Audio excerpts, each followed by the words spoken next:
আসসালামু আলাইকুম। এটিএন বাংলা সংবাদে সবাইকে স্বাগত জানাচ্ছি। সৈয়দা মারিয়া হোসেন। প্রথমে থাকছে বিআরবি কেবলস সংবাদ শিরোনাম। আইন শৃঙ্খলা বাহিনী পূর্ণ উদ্যমে কাজ করলে মব জাস্টিস হবে না, দাবি উপদেষ্টা রিজওয়ানার। নতুন শিক্ষা উপদেষ্টা অধ্যাপক CR আবরার।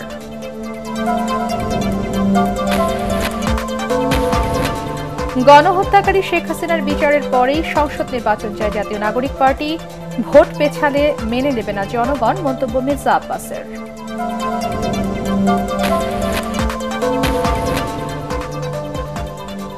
আইন শৃঙ্খলা বাহিনীর সহায়তায় শেখ হাসিনার নির্দেশে গুম, জানালেন কমিশন প্রধান। ভারতের কারাগারে কেউ বন্দী আছে কিনা চলছে তদন্ত।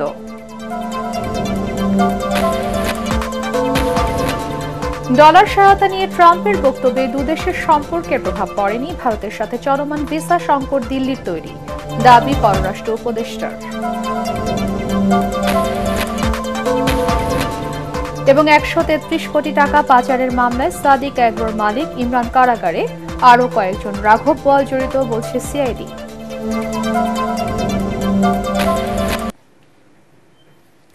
শুনছিলেন বিআরবি কেবলস সংবাদ শিরোনাম, এবারে বিস্তারিত। কোন সহিংসতার সমর্থন করে না অন্তর্বর্তী সরকার, এমনটা জানিয়ে বন ও পরিবেশ উপদেষ্টা সৈয়দা রিজওয়ানা হাসান বলেছেন, আইন শৃঙ্খলা রক্ষাকারী বাহিনী পূর্ণ উদ্যমে কাজ করলে মব জাস্টিসের ঘটনা কমবে।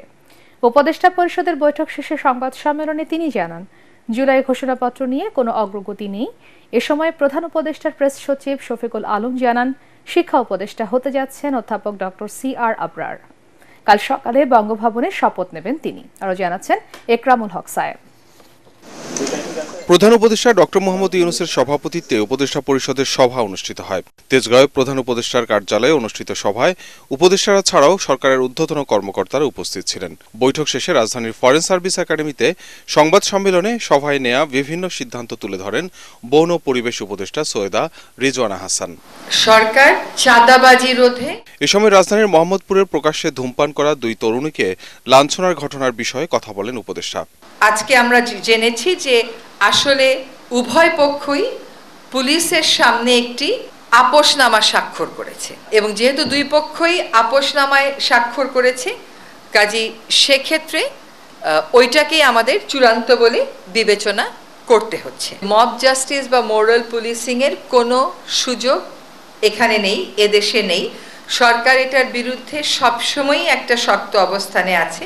যেহেতু এখনো আইন শৃঙ্খলা পরিস্থিতিটা সম্পূর্ণভাবে যেভাবে আগে ছিল ওভাবে করে আমরা ফেরত আনতে পারিনি, এখনো ফেরত আসেনি, সেক্ষেত্রে আমরা দেখতে পাচ্ছি যে কোনো কোনো জায়গায় এরকম মব জাস্টিস এবং মোরাল পুলিশিং এর ঘটনা ঘটছে। সরকারের অবস্থান একেবারে স্পষ্ট, এরকম মব জাস্টিস কিংবা মোরাল পুলিশিং এর কোনো সুযোগ নেই।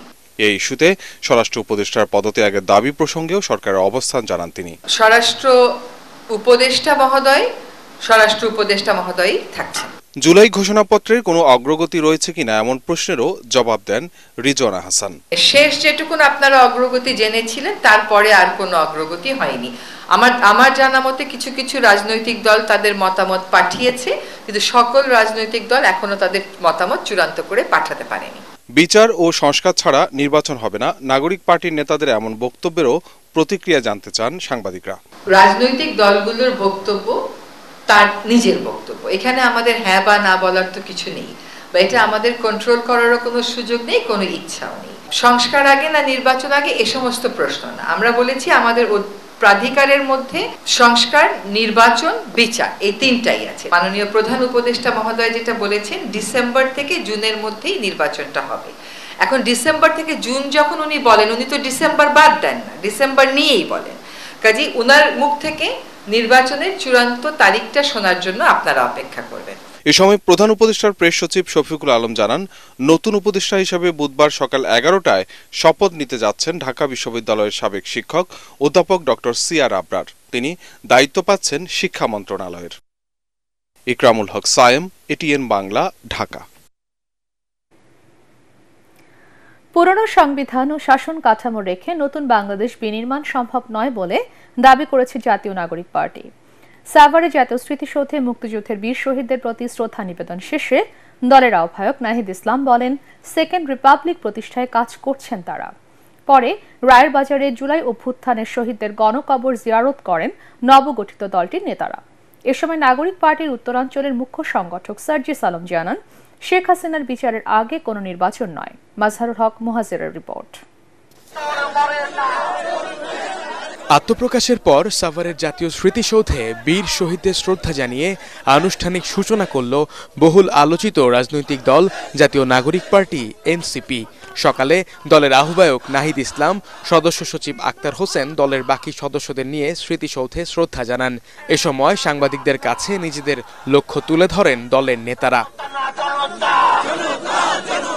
ডান বামের বাইনারির বিভাজনের মধ্যে না গিয়ে সত্যিকার অর্থে একটি মধ্যমপন্থী রাজনীতি বাংলাদেশে আমরা সূচনা করতে পারি, তেমন অঙ্গীকার আমাদের রয়েছে। আমাদের যে গণপরিষদ ইলেকশন রয়েছে সেখানে আমরা নতুন করে চিন্তা ভাবনা করছি। আমাদের একটা নতুন সংবিধান প্রয়োজন, একটি নতুন প্রজাতন্ত্র আমাদের গড়তে হবে এবং তার জন্য একটি নতুন সংবিধান এবং গণপরিষদ নির্বাচনের প্রয়োজন। সেই জায়গা থেকে আমরা সেকেন্ড রিপাবলিকের কথা বলেছি। পরে রায়ের বাজার কবরস্থানে জুলাই আন্দোলনের শহীদদের গণকবর জিয়ারত করে এনসিপির নেতারা। এ সময় উপস্থিত ছিলেন শহীদ পরিবারের সদস্যরাও। যত মানুষ, যত মজলুম এই হাসিনার জুলুমের শিকার হয়েছে, সকল মজলুমকে তুমি এই হাসিনার বিচার দেখে যাওয়ার তৌফিক দান করো মাওলা। অন্তর্বর্তী সরকারকে দ্রুত শেখ হাসিনা তথা আওয়ামী লীগের বিচার কার্যক্রম দৃশ্যমান করার দাবি জানান এই সরকারের সাবেক উপদেষ্টা ও দলের আহ্বায়ক নাহিদ ইসলাম। আমাদের যে ফ্যাসিজম সংগঠিত হয়েছিল, স্বৈরতন্ত্র সংগঠিত হয়েছিল, সেটা যাতে পুনরায় আর কখনো না হইতে পারে এই বাংলাদেশে, শুধু বাংলাদেশে না পুরো পৃথিবীতে কোনো স্বৈরাচারী, কোনো জালেম যাতে এই ধরনের কার্যক্রম করার আগে, গণহত্যা করার আগে একবার ভেবে নেয়। এরকম কঠোরতম বিচার হওয়া উচিত। এই বিচার নিদর্শন হিসেবে থাকা উচিত পুরো পৃথিবীর ইতিহাসে। আমরা সরকারের কাছে সেটাই দাবি জানাই। শেখ হাসিনা ও তার দোসরদের বিচারের আগে কোনো নির্বাচন নয় বলে হুঁশিয়ারি দেন হাসনাত আব্দুল্লাহ ও সার্জিস আলম। যদি এই আহতদের এবং শহীদদের পরিবারের বিচার নিশ্চিত না করা হয়, দ্রুততম সময়ের মধ্যে আওয়ামী লীগের বিচার নিশ্চিত করা না হয়, এই কান্না ক্রোধে পরিণত হবে। এবং এই সরকার আমরা দেখতে পাচ্ছি যে বিচার, এটা খুবই, আমরা কোনো দৃশ্যমান বিচার প্রক্রিয়া এখনো পর্যন্ত দেখতে পাচ্ছি না, যেটা আমাদেরকে আশাহত করছে। যে সময়টুকু এই সরকারের আছে, নির্বাচনের আগেই খুনি হাসিনাকে বাংলাদেশে নিয়ে এসে ফাঁসির মঞ্চে নিতে হবে। যতদিন না আমরা খুনি হাসিনাকে ওই ফাঁসির মঞ্চে না দেখছি, এই বাংলাদেশে কেউ যেন ভুলক্রমেও ওই নির্বাচনের কথা না বলে। মুক্তিযুদ্ধ, জুলাই আন্দোলন সহ দেশের সব গণতান্ত্রিক আন্দোলনের প্রেরণায় আগামীতে কাজ করার অঙ্গীকারের কথা জানান তারা। বলেন, দলের নিবন্ধন ও গঠনতন্ত্র প্রণয়নের কাজ এগিয়ে চলছে পুরোদমে। সাভার জাতীয় স্মৃতিসৌধে শ্রদ্ধা জানানোর পর জুলাই অভ্যুত্থানের শহীদদেরও শ্রদ্ধা জানায় নবগঠিত জাতীয় নাগরিক পার্টি।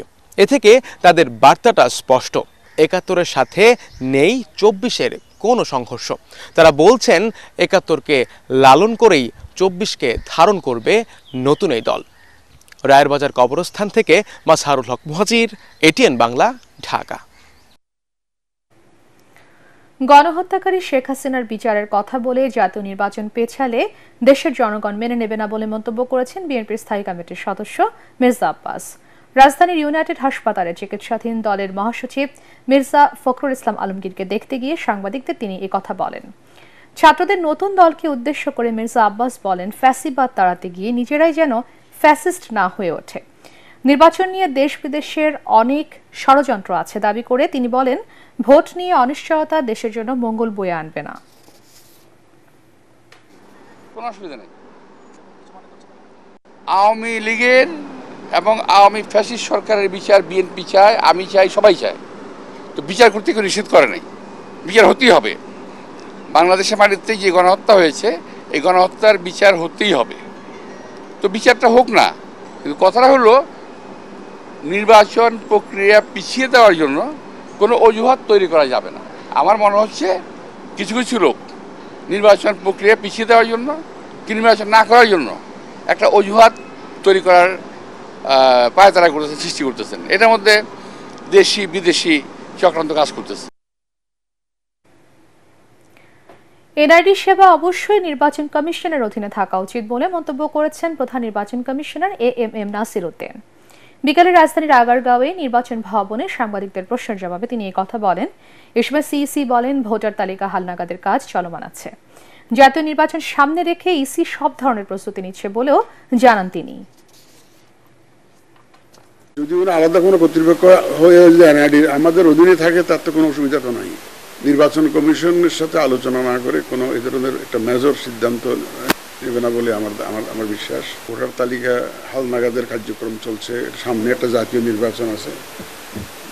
বাস্তব বিষয়াদি সব বিবেচনা করে সরকার একটা সিদ্ধান্ত নেবে, এটা আমি ধারণা করতে পারি। সাবেক প্রধানমন্ত্রী শেখ হাসিনার নির্দেশে গুমের ঘটনা ঘটেছে। এতে সহায়তা করেছে আইন শৃঙ্খলা বাহিনীর কিছু সদস্য। এমনকি অনেক পুলিশ লাইন্সেও আয়নাঘর তৈরি করা হয়েছে। তদন্তে এসব তথ্য পেয়েছে গুম সংক্রান্ত কমিশন। এর চেয়ারম্যান জানান, ভারতের বিভিন্ন কারাগারে 1067 জন বন্দী আছে। তাদের মধ্যে গুমের শিকার ব্যক্তিরা আছেন কিনা তা যাচাই বাছাই চলছে। রিপোর্ট মাহবুব কবির চপলের। আমি ছবি তুলে হাঁটতে চাই না, আমি আমার বাবার হাত ধরে হাঁটতে চাই। সরকার বদল হলেও ভাগ্য বদল হয়নি গুম থাকা পরিবারগুলোর। এখনও নিখোঁজ 330 জন। তাদের ফিরে পাওয়ার আশায় দিন গুনছেন স্বজনরা। গুম সংক্রান্ত ইনকোয়ারি কমিশন বলছে, ভারতের বিভিন্ন কারাগারে 1067 জন বন্দী আছেন। তাদের মধ্যে গুম হওয়া ব্যক্তিরা আছেন কিনা সেটির যাচাই বাছাই চলছে। পররাষ্ট্র মন্ত্রণালয়ের মাধ্যমে ভারতের বিভিন্ন কারাগারে গত 2-2.5 বৎসরে আটক 1067 জন বাংলাদেশির নাম ঠিকানা সহ একটি তালিকা পাওয়া গেছে। প্রাপ্ত তালিকায় গুমের শিকার কোনো ব্যক্তির নাম আছে কিনা তার অনুসন্ধান চলমান। কমিশন বলছে, সাবেক প্রধানমন্ত্রী শেখ হাসিনার নির্দেশেই গুমের ঘটনা ঘটেছে, যাতে সহায়তা করেছে আইনশৃঙ্খলা বাহিনীর সদস্যরা।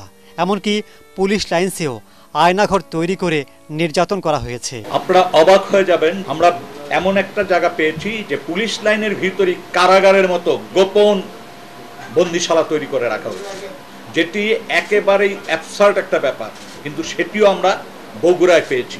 আরও আমাদের ধারণা আরও অনেক ক্ষেত্রে আমরা এই ধরনের পাবো। সরকারের হাইয়েস্ট লেভেল কে হয় বলেন আপনি? সরকারের যে প্রধান, সে তো হাইয়েস্ট লেভেল। এখন আছেন ইন্টারিম গভর্নমেন্টের প্রধানকে, আমাদের মাননীয় চিফ উপদেষ্টা ডক্টর ইউনূস। তো উনি সরকারের প্রধান না? আগের সরকারের প্রধান কে ছিল? প্রাইম মিনিস্টার ছিল। তদন্ত কমিশন বলছে, বর্তমান সরকারের সময় কোনো গুমের ঘটনা ঘটেনি। এটা চিরতরে বন্ধে আইন করার সুপারিশ করবেন তারা। আর জড়িতদের বিরুদ্ধে দৃষ্টান্তমূলক শাস্তি দিতে হবে। ধরেন জেনারেলদেরকে পালিয়ে থাকতে সহায়তা করছেন বা কোনো ধরনের সেফ পারসন দিচ্ছেন, তারা কিন্তু ওপরের আদেশে করছেন এই এক্সকিউজটা ব্যবহার করতে পারবেন না, ঠিক আছে? এবং তারা সেক্ষেত্রে ফৌজদারি অপরাধের সাথে জড়িত হয়ে যাচ্ছেন। গুম যাতে চিরতরে বন্ধ হয় তার জন্য ডেফিনেটলি আমরা রিকমেন্ডেশন করব। দরকার হলে আমরা আইনের সংশোধনের জন্য বলবো। প্রধান উপদেষ্টার পরিদর্শন করা আয়নাঘরে পরিবর্তন করা হয়নি বলেও জানান তারা। ডিসেম্বরের মধ্যে চূড়ান্ত প্রতিবেদন দাখিল করবে কমিশন। মাহবুব কবির চপল, এটিএন বাংলা, ঢাকা। অর্থ পাচার মামলায় বিএনপির ভারপ্রাপ্ত চেয়ারম্যান তারেক রহমান ও ব্যবসায়ী গিয়াসউদ্দিন আল মামুনের বিরুদ্ধে রায় ঘোষণার জন্য 6 মার্চ দিন ঠিক করেছে আপিল বিভাগ। প্রধান বিচারপতি সৈয়দ রেফাত আহমেদের নেতৃত্বাধীন 4 বিচারপতির আপিল বেঞ্চ শুনানি শেষে রায়ের জন্য এই দিন ধার্য করেন।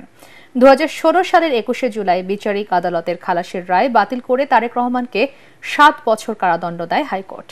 সেই সাথে তাকে 20 কোটি টাকা জরিমানা করা হয়। ব্যবসায়ী গিয়াসউদ্দিন আল মামুনকে বিচারিক আদালতের দেয়া 7 বছরের কারাদণ্ড বহাল রাখে হাইকোর্ট। তবে বিচারিক আদালতের দেয়া 40 কোটি টাকার জরিমানা কমিয়ে 20 কোটি টাকা করা হয়। হাইকোর্টের ওই রায়ের বিরুদ্ধে বিলম্ব মার্জনা চেয়ে চলতি বছর লিভ টু আপিল করেন গিয়াসউদ্দিন আল মামুন। গত বছর 10 ডিসেম্বর সাজার রায় স্থগিত করে আপিল বিভাগ। যে আইনে মামলা করা হয়েছে 2002 সালের আইন, সেইটা একটা পতিত আইন ছিল। শুনানি হওয়ার পরে আদালত দুদকের যে মামলা, সেই মামলার কোনো সাবস্টান্স খুঁজে পায় নাই এবং মোটামুটিভাবে আপিল বিভাগের সকল জাজ একমত হয়েছেন যে না, দুদকের কোনো মামলার সাবস্টান্স নাই এবং ফর্মাল জাজমেন্টের জন্য 6 মার্চ ওনারা দিন ধার্য করেছেন।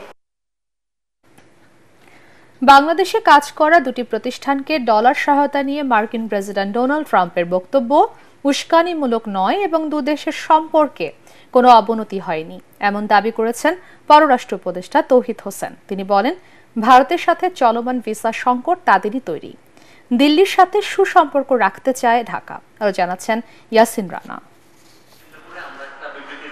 সমসাময়িক নানা বিষয়ে নিজ দপ্তরে এই ব্রিফিং করেন পররাষ্ট্র উপদেষ্টা তৌহিদ হোসেন। এ সময় তিনি বলেন, আগে ভারতের সাথে তিস্তা চুক্তি একটি আমব্রেলা MOU ছিল, এটি নবায়ন হয়েছে, নতুন করে কোনো প্রকল্প নেওয়া হয়নি বলেও জানান পররাষ্ট্র উপদেষ্টা।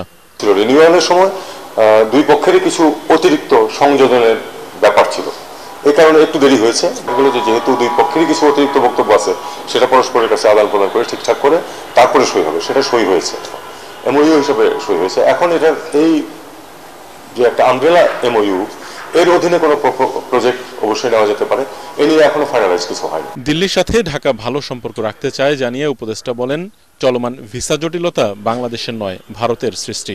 ভিসা জটিলতা আমরা সৃষ্টি করিনি, ভারত যে কোনো কারণে হোক, তাদের ভিসা তো আপনারা জানেন যে এটা সভরেন রাইট।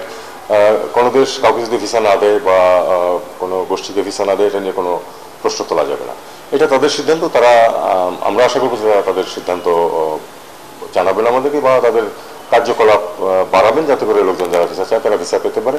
প্রধান উপদেষ্টা যে কথা বলেছেন, এটা কিন্তু আমাদের একেবারেই আমাদের অবস্থান এটাই। আপনারা জানেন যে আমি নিজেও বিভিন্ন সময় বলেছি যে আমরা একটা গুড ওয়ার্কিং রিলেশন চাই। তার দাবি, যুক্তরাষ্ট্রের প্রেসিডেন্ট ডোনাল্ড ট্রাম্পের বক্তব্যে সম্পর্কের কোনো অবনতি হবে না। এটাকে আমি কোনো উস্কানিমূলক বক্তব্য বলে মনে করি না, এটা একটা স্টেটমেন্ট দিয়েছেন, আমরা দেখেছি যে তেমন কোনো ভিত্তি দেখা যাচ্ছে না।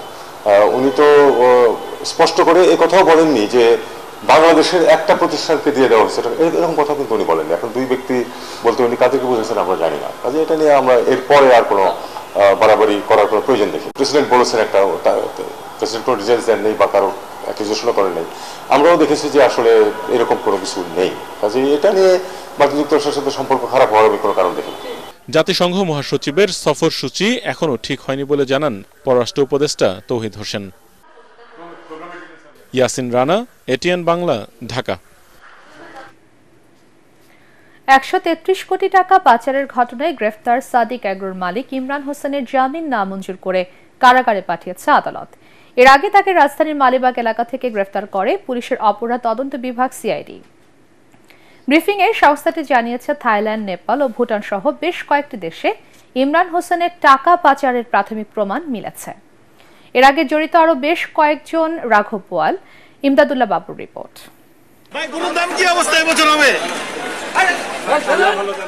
বাংলাদেশে উচ্চবংশীয় গরু ছাগলের প্রবর্তক সাদিক এগ্রোর মালিক ইমরান হোসেন নানা সময় আলোচনায় ছিলেন তিনি। সোমবার মালিবাগ থেকে তাকে গ্রেফতার করে পুলিশের অপরাধ তদন্ত বিভাগ CID। রাজধানীর মোহাম্মদপুরে তার এগ্রো ফার্ম থেকে একটি উচ্চবংশীয় ছাগল সহ 6টি পশু 30 লাখ টাকায় কিনতে এসে আলোচনায় আসে জাতীয় রাজস্ব বোর্ডের সাবেক কর্মকর্তা মতিউর রহমানের নাম। আলোচিত সেই ইমরানের বিরুদ্ধে অর্থ পাচারের অভিযোগ পাওয়ার পর রাজধানীর মোহাম্মদপুর থানায় মামলা করে CID।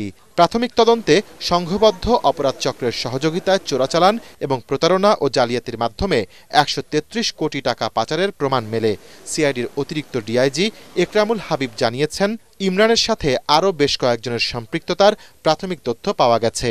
ইমরান হোসেন উনি দেশের থেকে প্রায় 133 কোটি টাকার উপরে হবে অর্থ দেশের বাইরে পাচার করেছেন। বিদেশ থেকে আমদানির আড়ালে আমরা যেটা জানতে পেরেছি যে প্রায় 86 লক্ষ টাকা উনি দেশের বাইরে অর্থ পাচার করেছেন। আর ওনার নামে বিপুল সম্পদের আমরা প্রমাণ পেয়েছি প্রাথমিক অনুসন্ধানে। আরো অনেক তথ্য আমাদের কাছে আসছে। আমরা প্রাথমিক যে অনুসন্ধানগুলো যেগুলো পর্যালোচনা করেছি সেগুলো দেখতে পেয়েছি যে প্রায় 11 কোটি টাকার উপরে বিভিন্ন ওনার প্রতিষ্ঠানের নামে FDR করে পরবর্তী পর্যায়ে FDR কৃত টাকাগুলো দেশের বাইরে লন্ডার করা হয়েছে। তিনি আরও জানান, সংঘবদ্ধ এই চক্র থাইল্যান্ড, মিয়ানমার, ভুটান ও নেপাল থেকে চোরাচালানের মাধ্যমে গরু এনে দেশে বিক্রি করত। এসব টাকা পাচারের বেশ কিছু তথ্য পেয়েছে CID। আমরা প্রাথমিকভাবে বেশ কিছু লোকের 5-7 জনের সংশ্লিষ্টতার প্রমাণ পাচ্ছি, কিন্তু বিষয়গুলো যেহেতু এখন পর্যন্ত কনক্লুসিভ প্রুফ আমাদের হাতে এসে পৌঁছেনি, সেই কারণে এই বিষয়ে মন্তব্য করাটা এই মুহূর্তে সঠিক হবে না। প্রাথমিক অবস্থায় আমরা থাইল্যান্ড সহ বিভিন্ন দেশগুলোর কথা শুনছি, কিন্তু আমরা আগামীতে যখন তদন্ত হবে এই বিষয়ে সুস্পষ্ট ধারণা আপনাদেরকে দেব। তদন্ত শেষে এই চক্রের সাথে জড়িত বাকিদের নাম প্রকাশ করার কথা জানিয়েছেন সিআইডির এই কর্মকর্তা। ইমদাদুল্লাহ বাবু, ATN বাংলা, ঢাকা। জাকাতের নামে কাউকে শাড়ি লুঙ্গি না দেবার অনুরোধ করেছেন জামাতে ইসলামীর আমির ডাক্তার শফিকুর রহমান।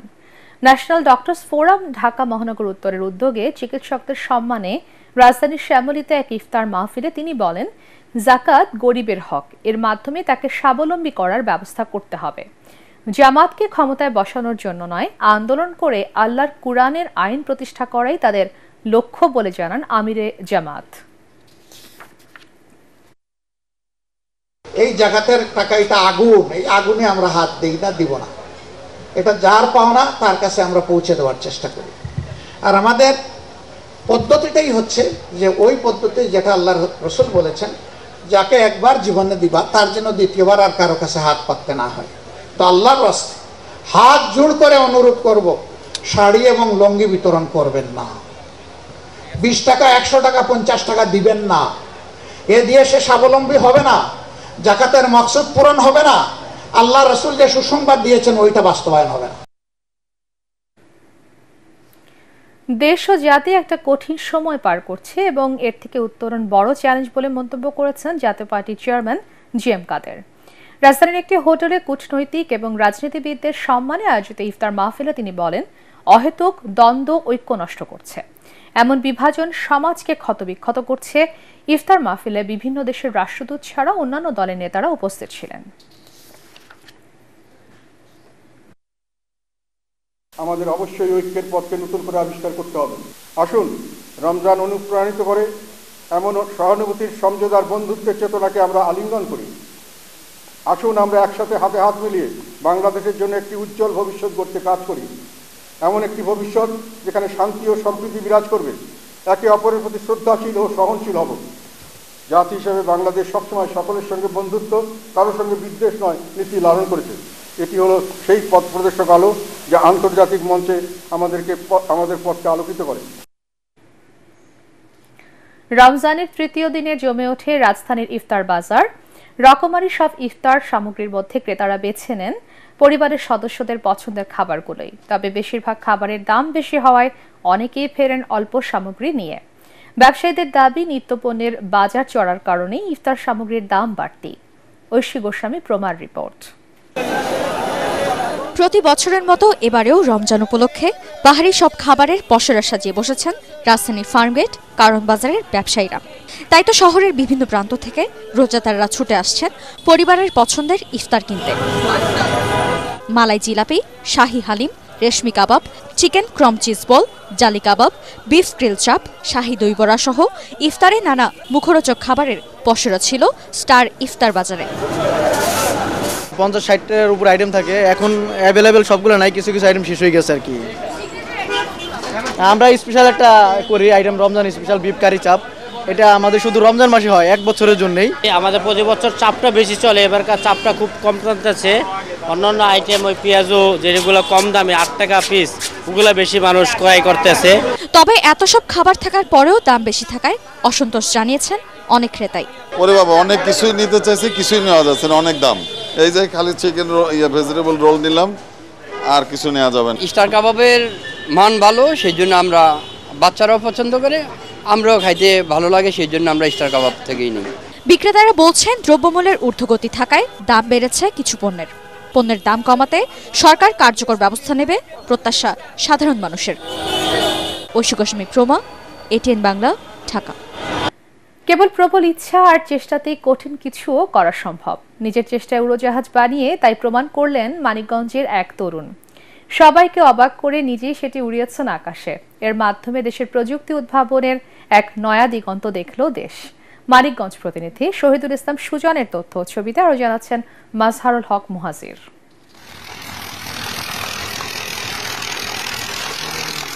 অবিশ্বাস্য হলেও সত্য, নিজের হাতে তৈরি উড়োজাহাজে চড়ছেন মানিকগঞ্জের তরুণ উদ্ভাবক জুলহাস মোল্লা। জেলার শিবালয় উপজেলার 60 ঘর এলাকার এই যুবক এখন টক অফ দ্য টাউন। এই সফলতার নেপথ্যে জুলহাসের সাধনা চলে প্রায় 4 বছর। ইউটিউবে ভিডিও দেখে বইপত্র ঘেঁটে ধাপে ধাপে শিখতে থাকেন উড়োজাহাজ তৈরির খুঁটিনাটি। এমনকি প্রয়োজনীয় যন্ত্রাংশ থেকে শুরু করে নকশা তৈরি সবকিছু একাই করেছেন তিনি। দীর্ঘ প্রচেষ্টার পর নিজের হাতে তৈরি হেলিকপ্টারে পরীক্ষামূলকভাবে 25 ফুট উচ্চতায় উঠতে সক্ষম হন এই তরুণ উদ্ভাবক। যে কোনো কাজে যে কোনো একজনই আগে থাকবে, তো সেখানে আমি আগে আছি, এখানে গর্বের কোনো বিষয় না। হয়তো আমার মতো চেষ্টা অন্য কেউ করলেও পারতো, কিন্তু আমার ভাগ্যে ছিল প্রথম, তাই আমি প্রথম হয়েছি। বাংলাদেশে এই প্রথম কেউ আর কি আপনার ফ্লাই করতে পারছে, তো সেইখানে আমি আশা করি তারা একটু হলেও খুশি হবে যে বাংলাদেশের কেউ এই পর্যন্ত একটা বিমান নিজের হাতে তৈরি করে উড়াতে পারছে। এই বাহন তৈরিতে ব্যবহার হয়েছে অ্যালুমিনিয়াম, স্টেইনসেল স্টিল, পানির পাম্প মোটর, মোটরযানের মিটার ডিভাইস এবং ট্রলির চাকা। আর এসব মিলিয়ে জুলহাসের খরচ হয়েছে মাত্র 1.5 লাখ টাকা। তার এই সাফল্যে অবাক স্থানীয়রাও। এটার প্রথম উড়াল দিয়েছে, সফল উড়াল হয়েছে।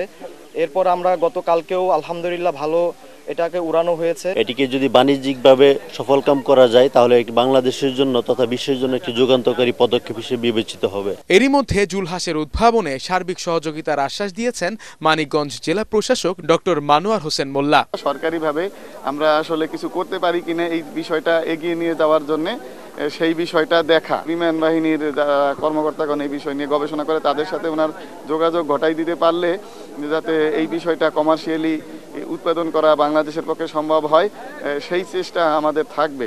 শুরুতে অনেকে ঠাট্টা তামাশা করলেও ধাপে ধাপে নিজের লক্ষ্য পূরণে এগিয়ে যান জুলহাস।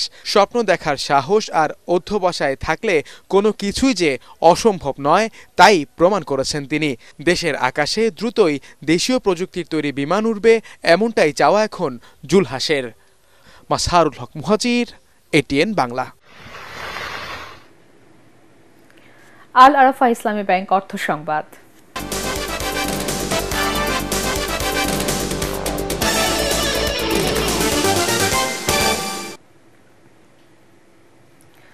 সেবা খাতে কর হার 7 ভাগ করার দাবি জানিয়েছে ফরেন চেম্বার অফ কমার্স। জাতীয় রাজস্ব ভবনে 2025-26 অর্থ বছরের প্রাক বাজেট আলোচনায় ব্যবসায়ীরা কোম্পানির কর কমানোর দাবি জানান। ক্ষুদ্র, অতি ক্ষুদ্র ও মাঝারি শিল্পের জন্য আলাদা কর হার নির্ধারণের পরামর্শ দেন তারা। এ সময় জাতীয় রাজস্ব বোর্ডের চেয়ারম্যান আব্দুর রহমান খান জানান, ব্যবসায়ীরা আইন মেনে চললে ভ্যাট আহরণ সহজ হবে। আসছে বাজেটে এ বিষয়ে প্রয়োজনীয় দিক নির্দেশনা থাকবে বলেও আশ্বাস দেন তিনি। পুরোটা আনলে যে ট্যাক্স হবে সেই ট্যাক্স বের করার মতো ক্যাপাসিটি আপনার নাই, এই জন্য আপনি চান যে আমি কিছু একটু সরায় রাখি, আর এরাও জানে উনি সরায় রাখছে। এইখান থেকে আমাদের বের হতে হবে যে আমরা যতক্ষণ পর্যন্ত সত্য এবং ন্যায়ের উপর দাঁড়াতে না পারবো ততক্ষণ পর্যন্ত আমাদের এই সমস্যা যাবে না। এবং এই প্রবলেম কিন্তু হিউজ হয়। কমপ্লায়েন্ট ট্যাক্স পেয়াররা কেন কমপ্লায়েন্ট? কারণ তারা জানে যে cost of non compliance is unbearable. এবারে আন্তর্জাতিক সংবাদ।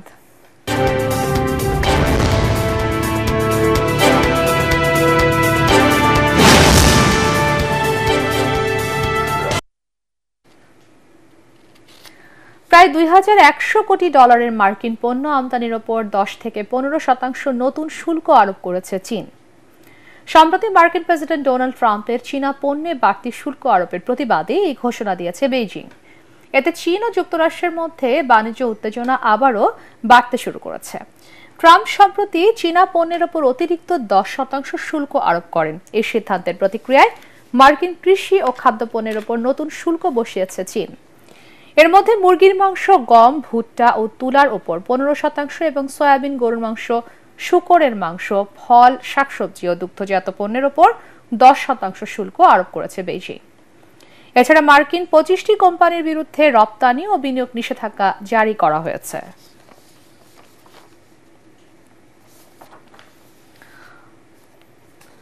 প্রেসিডেন্ট ভলোদিমির জেলেনস্কিকে যুক্তরাষ্ট্রের কাছে ক্ষমা চাওয়ার আহ্বান জানিয়েছেন ইউক্রেনের এক পার্লামেন্ট মেম্বার।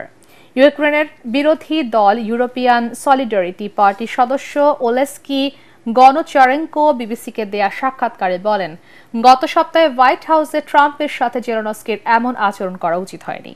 তিনি বলেন, এটি কোনো কিন্ডারগার্টেন নয়, বক্সিং রিংও নয়, এটি কোটি মানুষের জীবনের প্রশ্ন। এদিকে রাশিয়ার বিরুদ্ধে যুদ্ধে সামরিক সহায়তা বন্ধের ঘোষণা আজ থেকে কার্যকর করেছে যুক্তরাষ্ট্র। গত শুক্রবার ওয়াশিংটন ডিসির ওভাল অফিসে জেরানস্কি যুক্তরাষ্ট্রের প্রেসিডেন্ট ডোনাল্ড ট্রাম্পের সঙ্গে বৈঠকে বসেন।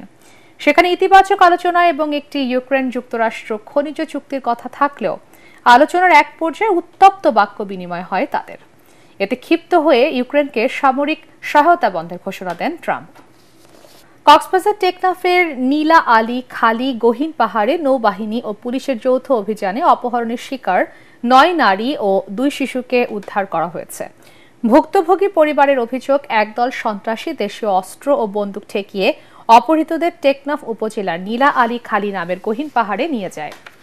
এরপর থেকে তাদের আর কোনো খোঁজ পাওয়া যাচ্ছে না।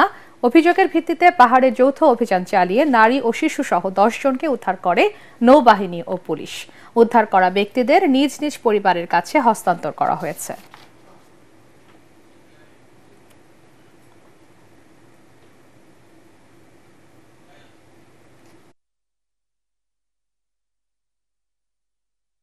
এবারে পার্টেক্স খেলার খবর।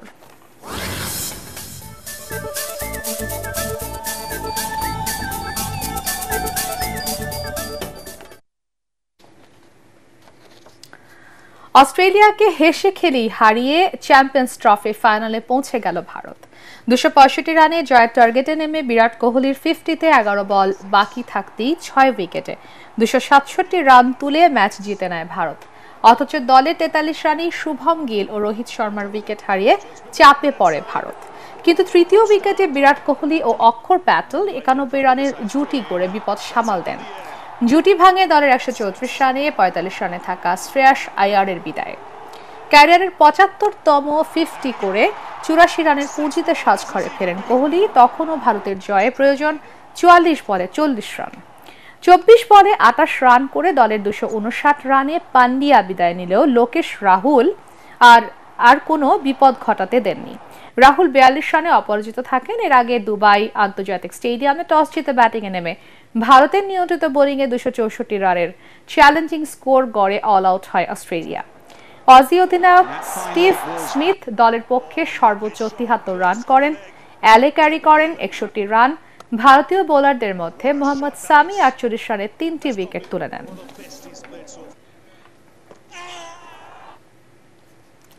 ঢাকা প্রিমিয়ার ক্রিকেট লিগে গাজী গ্রুপ ক্রিকেটার্সকে 10 উইকেটে হারিয়েছে লিজেন্ড অফ রূপগঞ্জ।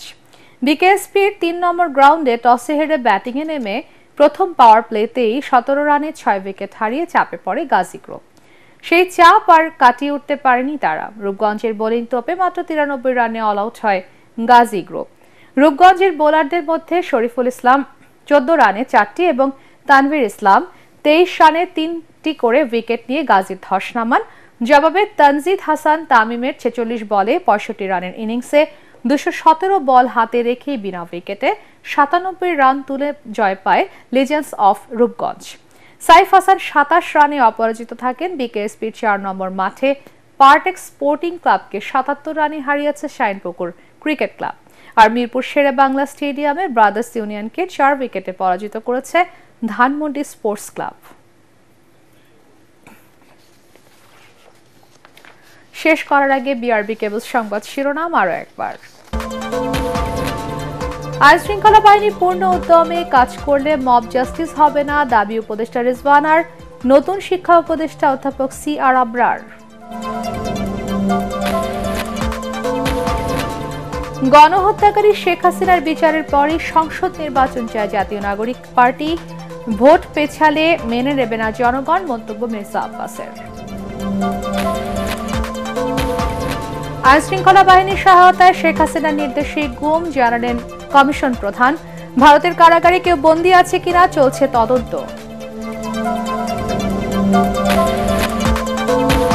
ডলার সহায়তা নিয়ে ট্রাম্পের বক্তব্যে দুদেশের সম্পর্কে প্রভাব পড়েনি। ভারতের সাথে চলমান ভিসা সংকট দিল্লির তৈরি, দাবি পররাষ্ট্র উপদেষ্টার।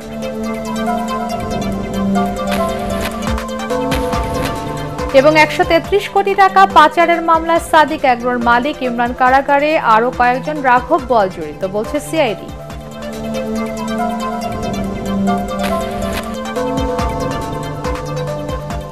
পরবর্তী সংবাদ দেখার আমন্ত্রণ জানিয়ে এখনকার মতো শেষ করছি। এটিএন বাংলার সংবাদ ইউটিউবে দেখতে ব্রাউজ করুন youtube/এটিএন বাংলা নিউজ। ধন্যবাদ সবাইকে।